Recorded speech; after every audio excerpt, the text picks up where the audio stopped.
అగో మూతి నిండా మాస్క్ నెత్తికి టోపీ పెట్టుకొని అందరిని పలకరించుకుంటూ వస్తుంది చూడుర్రి. ఆమెనే హీరోయిన్ రష్మిక మందన. ఏమైంది మళ్ళా వీల్ చైర్ లా కూసబెట్టి తోలుకొస్తురు, గట్ల గుంటుతుంది అనేగా మీ డౌట్ అనుమానం. రోజు లెక్కనే జిమ్ లో వర్కౌట్లు చేస్తుంటే కాలుకు దెబ్బ తాకిందట. దాంతోనే ఒక కాలు నడవరాక దెబ్బ తాకేసరికి గిట్ల కాలు కట్టు కట్టి తొలకపోతుర్రు.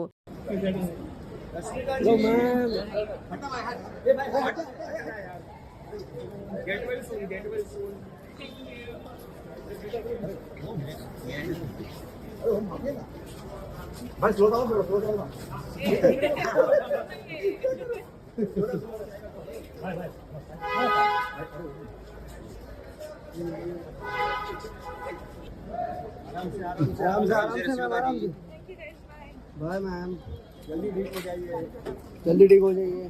ఈ ముచ్చట ఎవలో కాదు, ఖుద్ద ఆమెను దెబ్బ తాకిన ఫోటో ట్విట్టర్లో పెట్టి ఫ్యాన్స్ తో పంచుకుంది. ఇక ఈ ముచ్చట తెలిసి నేషనల్ క్రష్ రష్మిక ఫ్యాన్స్ అంతా అయ్యో దేవుడా ఎంత పని అయిపోయే, గెట్ వెల్ సూన్ రష్ అనుకుంటా కామెంట్లు చేస్తుర్రు.